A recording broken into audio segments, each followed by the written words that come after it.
तो तेजस्वी का क्या होगा? दरअसल लैंड फॉर जॉब मामले में बिहार के डिप्टी सीएम तेजस्वी यादव के खिलाफ दाखिल चार्जशीट पर राउज एवेन्यू कोर्ट आज सुनवाई करेगा। दिल्ली की राउज एवेन्यू कोर्ट सीबीआई की ओर से दाखिल चार्जशीट पर संज्ञान ले सकता है। अगर ऐसा हुआ तो तेजस्वी यादव की मुश्किल बढ़ सकती है। साथ में नीतीश कुमार पर भी तेजस्वी यादव का इस्तीफा लेने का दबाव बढ़ सकता है। लैंड फॉर जॉब के इस मामले में सीबीआई ने पिछले साल 18 मई को केस दर्ज किया था। सीबीआई के मुताबिक लोगों को पहले रेलवे में ग्रुप डी में टेम्पररी नौकरी दी गई और जब उनके परिवार ने जमीन का सौदा किया तो उन्हें रेगुलर कर दिया गया। सीबीआई की दूसरी चार्जशीट में लालू परिवार के अलावा रेलवे से जुड़े पूर्व अफसरों और कंपनियों को आरोपी बनाया गया है। चार्जशीट में लालू यादव, उनकी पत्नी राबड़ी देवी और बेटे तेजस्वी यादव को आरोपी बनाया गया है, जिसके बाद से बिहार में सियासत गर्म है। बीजेपी लगातार तेजस्वी यादव के इस्तीफे की मांग कर रही है। वहीं तेजस्वी यादव ने इस पूरे मामले को राजनीति से प्रेरित बताया है। ऐसी क्या मजबूरी है नीतीश कुमार जी कि आज तेजस्वी से इस्तीफा मांगने की आपको हिम्मत नहीं हो पा रही है? कहीं ना कहीं कुर्सी का जो मोह है नीतीश जी, आज आपके चेहरे पे, आपके सिद्धांत पे, आपकी कार्यशैली पे दिख रहा है। 1 महीना पहले ही तो हम आप लोगों को बताए थे कि भाई हो सकता है मेरा भी नाम जो ये लोग जो है चार्जशीट में लाएगा, क्योंकि 24 में डर है। जो भी चार्जशीट तेजस्वी जी पर दायर हुआ है वो भारतीय जनता पार्टी के द्वारा रचे गए षड्यंत्र का हिस्सा है।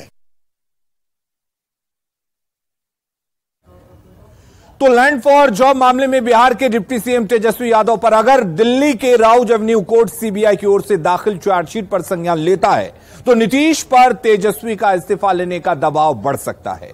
और ऐसा इसलिए कि नीतीश कुमार स्वच्छ छवि के लिए जाने जाते हैं। उनका अपना एक ट्रैक रिकॉर्ड रहा है। उन्होंने क्राइम, करप्शन और कम्युनलिज्म से कभी समझौता नहीं किया। जेडीयू के नेता और मंत्री अक्सर इस बात का दावा करते हैं कि सीएम नीतीश क्राइम, करप्शन और कम्युनलिज्म पर कभी समझौता नहीं करते। तो जेडीयू नेताओं का दावा नीतीश कुमार के ट्रैक रिकॉर्ड में साफ साफ झलकता है। आरोप लगने के बाद नीतीश कुमार मंत्रियों से इस्तीफे लेते रहे हैं। 2005 में डिग्री घोटाले में नाम आने के बाद मंत्री बनने के 24 घंटे के अंदर ही जीतन राम मांझी से इस्तीफा लिया गया था। हालांकि आरोप खत्म होने के बाद वो फिर से मंत्रिमंडल में वापस ले लिए गए। 2009 में एक मामले में नाम आने के बाद से नीतीश कुमार ने आरएन सिंह का इस्तीफा ले लिया। 2010 में भ्रष्टाचार के आरोप में मंत्री जमशेद अशरफ को इस्तीफा देना पड़ा। 2011 में कोर्ट की ओर से फरार घोषित होने के बाद रामाधार सिंह से नीतीश कुमार ने इस्तीफा लिया। 2015 में स्टिंग ऑपरेशन में घूस लेते पकड़े जाने पर अवधेश कुशवाहा से इस्तीफा लिया गया। 2015 में बालिका गृह कांड में पति पर आरोप लगने के बाद मंजू वर्मा को भी इस्तीफा देना पड़ा। सबौर यूनिवर्सिटी भर्ती घोटाले में नाम आने के बाद मंत्री बनने के 72 घंटे के अंदर ही मेवालाल चौधरी से इस्तीफा लिया गया। पिछले साल महागठबंधन सरकार बनने के कुछ समय बाद, मंत्री बनने के कुछ ही दिनों बाद आरोप लगने पर कार्तिकेय सिंह को इस्तीफा देना पड़ा। तो इस तरह से पीछे भी कई मंत्रियों ने इस्तीफा दिया है। वहीं 2017 में तेजस्वी यादव पर सिर्फ आरोप लगने पर नीतीश कुमार आरजेडी से अलग हो गए थे और अब तो लैंड फॉर जॉब मामले में बिहार के डिप्टी सीएम तेजस्वी यादव के खिलाफ दायर चार्जशीट दाखिल हो चुकी है और आज दिल्ली के राउज एवेन्यू कोर्ट में इस पर सुनवाई भी होनी है। कोर्ट ने चार्जशीट पर संज्ञान ले लिया तो इसका मतलब है कि केस सुनने के लायक है। ऐसे में नीतीश कुमार पर तेजस्वी यादव का इस्तीफा लेने का और ज्यादा दबाव बढ़ेगा। इधर चार्जशीट दाखिल हो चुकी है जिस पर सुनवाई होनी है और इसको लेकर बिहार की सियासत भी गर्मा गई है। बीजेपी ने तेजस्वी के इस्तीफे की मांग की है तो महागठबंधन ने सीबीआई और केंद्र पर हमला बोला है। सब लोगों को ये पता है कि जो भाजपाई राजनीतिक लड़ाई नहीं लड़ पा रही विरोधियों से, लालू प्रसाद जी से, श्री तेजस्वी यादव जी से, तो वो इसी तरह से जांच एजेंसियों के माध्यम से आईटी, ईडी, सीबीआई भेजकर परेशान करती है। जानबूझकर राजनीतिक विद्वेष से तेजस्वी यादव जी का नाम इसमें चार्जशीट में दिया गया है। ये तो तेजस्वी यादव जी ने पहले ही आशंका जता दी थी। महागठबंधन के साथ जब से तेजस्वी यादव जी आए हैं या इससे पहले भी आए, तो भाजपा की सरकार ने उनको, उनकी फैमिली को परेशान करना शुरू किया। पहले भी ईडी, सीबीआई क्या क्या लगा करके, और आज भी उनके ऊपर चार्जशीट हुआ है। लेकिन न्यायालय के मामले में तो नहीं बोला जा सकता, लेकिन ये बिल्कुल सही है कि लालू यादव की फैमिली तेजस्वी यादव के साथ ज्यादती हो रही है। सारा देश देख रहा है कि किस तरह से ईडी, सीबीआई के घेरे में उनको भी लेने का कोशिश किया गया। इसीलिए ये सिलसिला तो अब जब तक मोदी साहब प्रधानमंत्री रहेंगे तब तक ये विपक्ष को प्रताड़ित करने का सिलसिला जारी रहेगा। सीबीआई जो है बहुत दिन से इस मामले का इंक्वायरी कर रही थी, और इंक्वायरी में जब उसको सारे पुख्ता सबूत प्राप्त हुए तभी उन्होंने जो है इनके ऊपर चार्जशीट किया। और कोई भी इन्वेस्टिगेटिंग अथॉरिटी तभी किसी पर चार्जशीट करती है जब उसके पास पुख्ता सबूत होता है। इसीलिए पुख्ता सबूत के साथ सीबीआई ने चार्जशीट किया है। देखिए, बिहार के मुख्यमंत्री पिछले 17 साल से भ्रष्टाचार पर जीरो टॉलरेंस की बात करते हैं, लेकिन वहीं लैंड फॉर जॉब मामले में तेजस्वी प्रसाद यादव पर चार्जशीट होने के बावजूद विधानमंडल में अपने गाड़ी पर बैठा कर लाना, यह सीधा संकेत है कि नीतीश कुमार जी कुर्सी के लिए कहीं ना कहीं अब अपने जमीर से समझौता कर चुके हैं। तो दिल्ली में सुनवाई होनी है, लेकिन हलचल पटना में है। हमारे साथ हमारे संवाददाता इस वक्त जुड़ चुके हैं। दिल्ली से हमारे साथ सुशील जुड़े हुए हैं, साथ ही हमारे साथ पटना से शैलेंद्र जुड़े हुए हैं। सबसे पहले सुशील, आपसे हम अपडेट लेना चाहेंगे, क्या कुछ अपडेट है इस सुनवाई को लेकर? देखिए, साफ तौर से जिस तरह सीबीआई ने इस पूरे मामले में एक दूसरी चार्जशीट दाखिल की है, निश्चित रूप से इसमें तेजस्वी यादव की मुश्किलें जरूर बढ़ गई हैं, क्योंकि साफ तौर से इसमें बतौर आरोपी सीबीआई ने जो बिहार के डिप्टी सीएम है तेजस्वी यादव, उनका नाम शामिल किया है।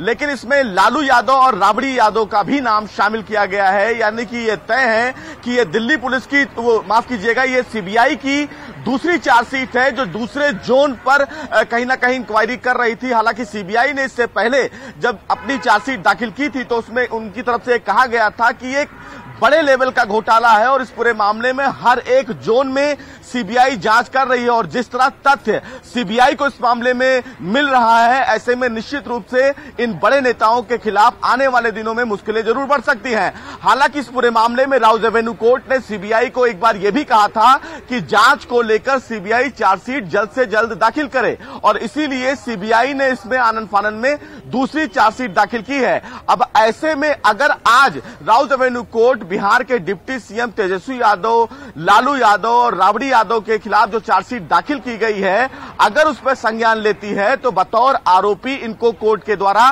समन जारी किया जाएगा, और समन जारी करने के बाद इन तमाम नेताओं को दोबारा कोर्ट से जमानत लेना होगा और उसके लिए उनको कोर्ट में पेश होना होगा। सीबीआई की तरफ से साफ तौर से दलीलें जो दी गई हैं उसमें कहा गया है कि कौड़ियों के भाव जमीन की डील की गई है और बिना किसी नोटिफिकेशन के तमाम लोगों को न केवल बिहार बल्कि हजारीबाग, कोलकाता, बेंगलोर और तमाम जगहों पर उनको नौकरी दी गई है। तो इन तमाम पहलुओं पर सीबीआई इन्वेस्टिगेशन करके आगे बढ़ रही है।